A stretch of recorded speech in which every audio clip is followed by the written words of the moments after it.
I'll be filming on my phone as of now. We will be going on the boat ride and my camera doesn't have enough charge, so I put it up for charge. Then go later again to the beach with the camera, click tons of pictures. But I don't want my camera to get ruined since it doesn't have a waterproof covering of sorts. So yes, I'm gonna carry my phone, put it into a Ziploc bag, and make sure that it doesn't get wet if I do film when we're on the boat. Crazy thing is that I have lost so many of my glasses over here on the beach. Every year that I come over here, I've lost glasses. Like at least I've lost maybe 3 or 4.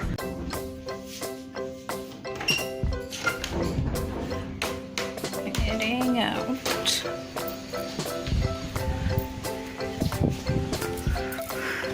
It's absolutely beautiful. We're also gonna go over there. There's a cave temple which depicts scenes from Indian mythology, but over here this is the Rath from Mahabharata. You can see Krishna speaking to Arjun, and yes, this is also beautiful. It looks so lifelike, honestly. So guys, we are finally here. It's crazy windy. I don't know how far you guys can hear me, but it is beautiful. It's absolutely beautiful. Oh my god. And there goes my head. This is lovely.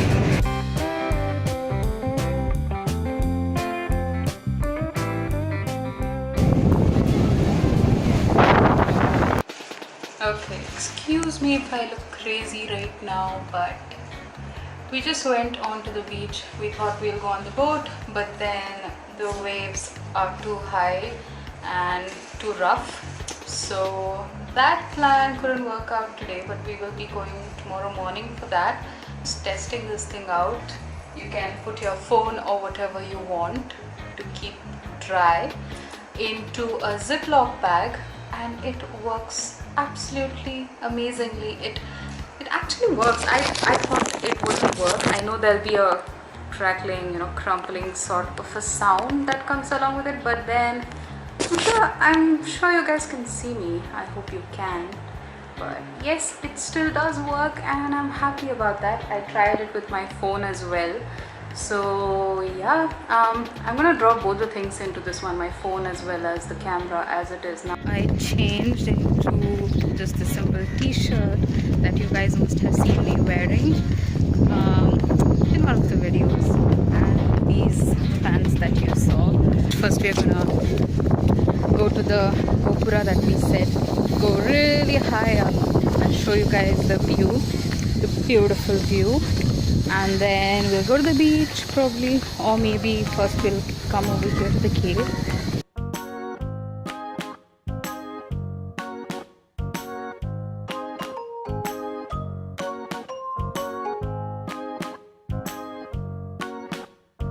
We are here at the very top. This one is 18 floors high, and yes, it's quite echoey over here. Let me guys show you a first view of the whole thing. Oh my god. Look at all those little oceans out there. So many of them scattered all around. This side you have the view of the road that we came from.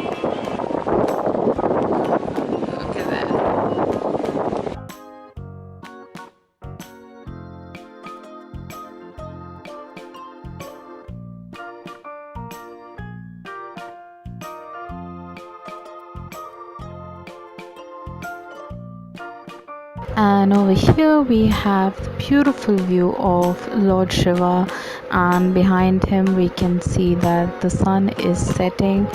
Isn't it absolutely beautiful, people?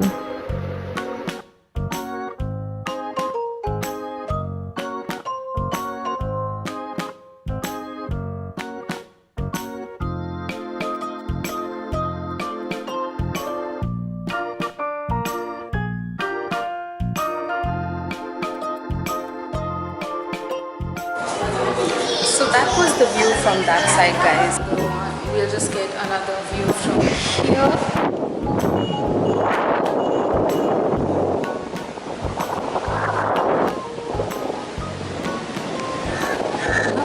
Look at those waves.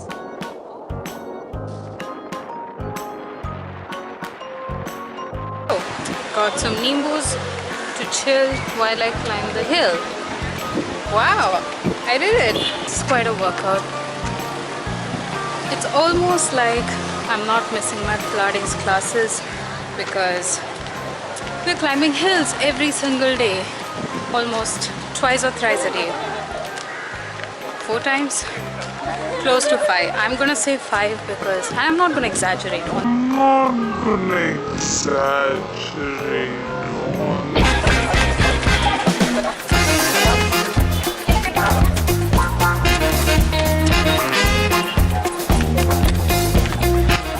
More stairs.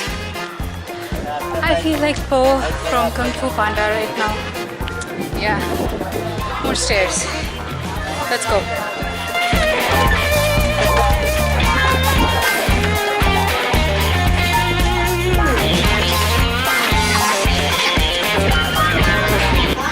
Second flight of stairs conquered. Third to go. Oh my.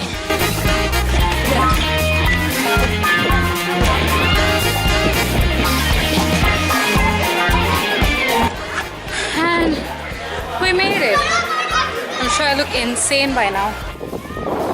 Okay guys, and after that climb, this is the view. So, saying goodbye to us again.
I don't know how far you guys can hear me because there's the story being narrated over here, but let's start from here.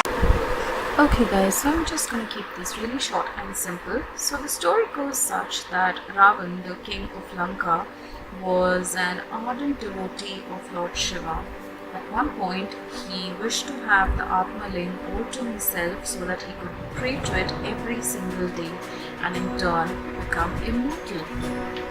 So he meditated for several years with full dedication, and this pleased Lord Shiva, who appeared before him and asked for his wish. So the Asur king, of course, asked for the Atmaling. Lord Shiva granted him his wish and handed over the Atmaling to him, but only and only on one condition, that he wouldn't place it down onto the earth whatsoever. On the other hand, the gods knew that this would make him extremely powerful, and that way he would someday take advantage and wreak havoc. This is when Lord Vishnu stepped in and, knowing how punctual Ravan was with his evening rituals, blocked out the sun with his Sudarshan Chakra, and it was here that Ravan panicked and didn't know what to do. He had to perform his evening prayers but couldn't place the Atmaling down. Next, here it was Lord Ganesha's turn. He disguised himself as a young cowherd boy and walked by Ravan. Here's where Ravan approached him for help. Lord Ganesha agreed, but on one condition, that he would call out Ravan's name thrice, failing which he would place the Atmaling on the floor. Ravan agreed to this condition and went about his rituals. In a short while, he heard Lord Ganesha call out his name once, then twice, and before he knew it, he called out the name thrice and placed the Atmaling onto the earth, and it just got sealed onto the spot. At this stage, Vishnu recalled the Sudarshan Chakra and the sun was revealed. This made Ravan furious as he realized that he was tricked. At this stage, he, in his anger, hit Lord Ganesha on the head where it formed a dent, and also ripped the Atmaling into pieces. So a few pieces fell in different places. So there are 5 important places over here, and they're called the Panchakshetras. One of them being Murdeshwar. Then there's Gunvanteshwar, Sanjeshwar, Dhareshwar, and then there was Gokarna, of course. Yeah. So that was the story, guys, and let's move on to the outside. That is Vyas Muni over there, and that's Lord Ganesha.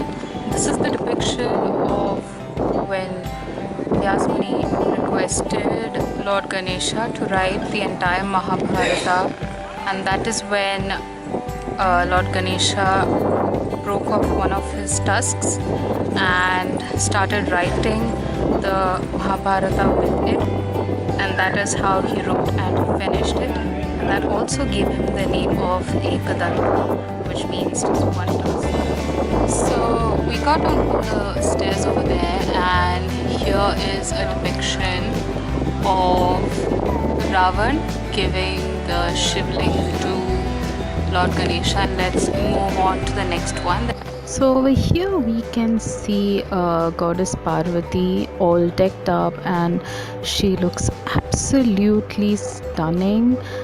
Just look at her. And next to her we have Nandi, who's looking up at none other than Lord Shiva himself.